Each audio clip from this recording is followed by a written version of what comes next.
Hello, friends, and welcome back to Stories About Entitled People. The community tends to think of the boss/owner as a local hero, but the casual employee abuse from a person like this is constant and often pretty frightening. Plus, they always think they're the funniest person in any room. I think it has something to do with starting a business from nothing, laudable, yes, and then slowly starting to think of oneself as an emperor or empress. But before we begin, best way to support our channel is to leave comments, like, and subscribe with a turned-on bell so you don't miss the new video every single day. Here we go. You will address me by my new name. I once worked for the second most toxic man I've ever known. This was a small business of him, the owner, myself, and my long-suffering colleague. So he was in complete control with no one to report to. My boss was an absolute man-child who would launch into hours-long absolute crap bits of pants-soiling fury over the smallest inconvenience, and then as soon as his problem was solved would act frustrated and sulky that we weren't all celebrating his victory. He would have these tantrums several times a week. Our shop was on a high street. I felt bad for our business neighbors having to put up with it. It's only now, years later, I remember we had student flats above us as well. When my boss wasn't risking detonating his own nads into a fine red mist of rage, he was otherwise insufferable. He would also frequently get hyper and giddy and make fun of us, lost in a fit of giggles while calling us nonces. Or he would decide some new form of honor should be bestowed on him, like we should be made to call him Sir or Master or Darth. Seriously, imagine a man that's never in his life held a stick or pole without swinging it around making lightsaber noises. One day he decides we're to call him Daddy Cool. We argue and resist and, oh, for F's sake at him, but he is insistent that we are all to refer to him henceforth as Daddy Cool. I step away from the insanity to take my lunch in the basement. I chill a little and my own anger settles to weary resignation. Dangerous, perilous, weary resignation. I climb the steps from the basement, I burst through the door, and bellow in my stage voice, "Daddy Cool?" Customers are in the shop, being tended to by my boss. I ignore them. My colleague crumples into hysterics, gasping OMG between breaths. "We've run out of XYZ, Daddy Cool. We should order some of UVW also, Daddy Cool." I address him as Daddy Cool for days until he's like, "Okay, all right, that's enough." Actually, no. I continue to refer to him as Daddy Cool well beyond him begging me to stop. And several more times as necessary over the years when a reminder's necessary. Is your ex-boss Michael Scott's cousin or something? And our second story. Don't want to pay a sale price? Fine by me. I work for one of North America's largest aftermarket auto parts stores, one that begins with an N and has a blue and yellow logo. At this job, for a few times a year, we have what's called a bucket sale. A bucket sale acts as a marketing gimmick and is meant to entice people to buy more than what they need. If you have 3 or more items, you can fit them into a 5-gallon company-branded bucket, and the price of your entire order is reduced by 20%. In all honesty, it's a pretty good deal for what it is. The only caveat is you're required to purchase the bucket for $2.99. Most customers that I mention this sale to are usually surprised and impressed by the generosity, especially since I don't follow the at least 3 items must fit in the bucket rule, as I prioritize getting a customer out the door with a smile on their face. $200 battery? How about we make that $160? $50 headlight bulbs? Screw that. Take them home for $35 and get a free bucket out of it. The reason I say that most customers enjoy this is because there's a handful of customers who would either not deal with having to carry a large bucket with them or simply don't understand the proposition that I'm trying to offer. Fair enough. Maybe they've had a tough day and don't want to be bothered with paying less for more. No skin off my back. Usually this isn't a problem, except for today. Not for a certain customer that I'll refer to as Karen. Karen walks into the store, is friendly throughout the entire exchange, and knows exactly what they want.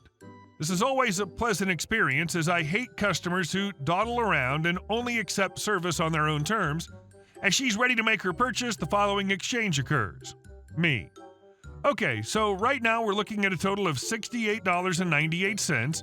However, if I sell you a bucket, your order drops down to $56.89. Karen, what do you mean? Why is it cheaper? Me, I have a store-wide sale that's in effect if you buy a bucket. Karen, but I don't want a bucket. I want this stuff. Me, that's fine. You don't have to take one with you. Karen, but why would you still charge me for a bucket if I don't want it? Me, it's policy. I can't complete this ticket under the sale price without incorporating the bucket. Karen, so why am I paying almost $70 when you said the total was $56? Me, because I can't. Either way, I imagine you still want to buy this stuff. Karen, not if you're going to try and rip me off by selling me an unnecessary bucket. Can I speak to your manager?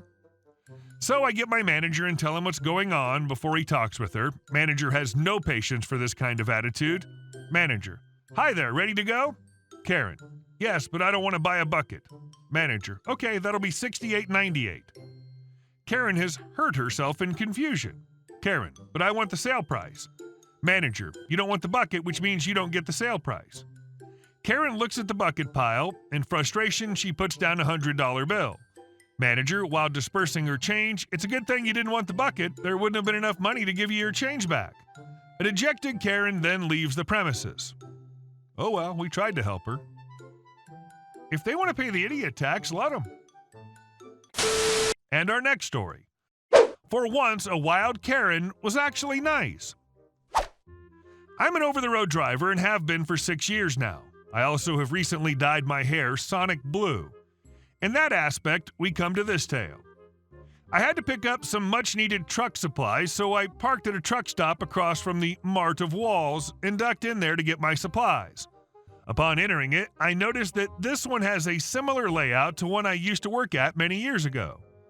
As I'm wandering around thinking about my mental list, an older lady, about 65-ish, stops me.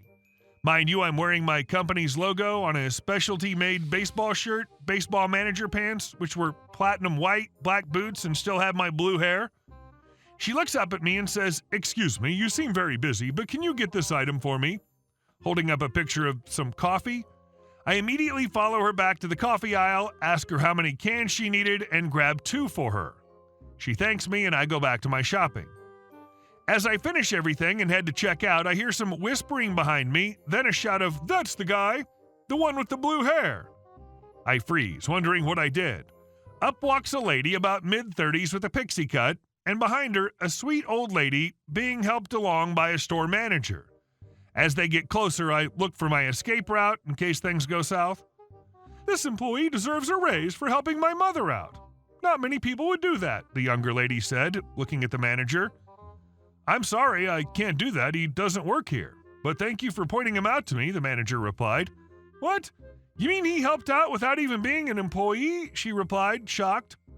I chose this moment to chime in. "Yes, I did. This layout is similar to a store I worked at years ago, so I knew where things were, to a certain degree. Besides, your mother reminded me of my grandmother, and I know I'd get a gib slap from hell if she knew I didn't do the right thing and help those in need," I said politely, which got the manager and the mother laughing. "In any case, thank you for helping her." "Your stuff's on me," she said. "That's not necessary. I got it. Just pass it forward," I replied and went back to my cart, getting ready to enter the line. That's when I realized I forgot my laundry pods. "Crap," I said, mostly to myself. "What?" she asked. "I forgot my Tide Pods." "Oh well," I sighed. "Here, I'll pay for mine and give them to you. I grabbed the wrong kind anyway, so it would save me the hassle," she replied. Then, before I could protest, had whipped into a self-checkout, paid for them, bagged them, and tossed them into my cart. "You have a nice day." I stood there speechless for a second, then finally got enough air to reply back, "You too." Paid for everything else and toted my haul back to my truck. And our last story. She's no longer an HOA president. Backstory. My HOA head really does not like disabled people in her presence. I am a disabled person. At first, she turned off my key fob for the pool because I was using it for water therapy, but turned it back on when threatened with a lawsuit. She also had our car towed, tried to have our friend's car towed, tried to file a nuisance/noise complaint, and just generally has made our lives difficult. We had the plan to move soon, but unfortunately that's fallen through due to a variety of reasons that I'll get into later. But she's no longer HOA president because she tried to steal my handicap placard right out of my car. My husband and I were carrying in groceries, and she reached into the car and took my placard off the rear view. She called me a fraud and said if I could carry light grocery bags 20 feet from car to house, then I wasn't disabled enough to need it. I finally snapped and just straight up called the cops on her. She mouthed off to the cops and had to spend the night in jail. So, since she's now a criminal and an embarrassment, they threw her off the board. I'm so excited. Our HOA still won't be great, but she's gone. For you drama llamas, here are some ways she's tried to torture me since. Yelling, "This is Trump's America," at me from her stoop as I leave for work in the morning. Like, I have no idea why she yelled this. Threatening to kill the neighborhood's stray cats because she knows I love cats, which is effing psychotic. Trained her wiener dog to attack on sight. She always just holds him back from letting him bite me, but still. Ripped one of the stickers off my car. It wasn't political, religious, or sexual orientation related. It was for a record store. I still don't know why she did this. Can't prove it since it was out of range of our new security camera, but I know it had to be her. One of my visibly Jewish friends came over to host a small Shabbat at our house/backyard as part of an interfaith education effort, and holy crap was that a wild ride. Cops almost got called again. She keeps sending missionaries from the local cult to my house specifically. I'm genuinely thinking of getting a restraining order at this point. Hey guys, thank you all for watching the video. I'll see you in the next one.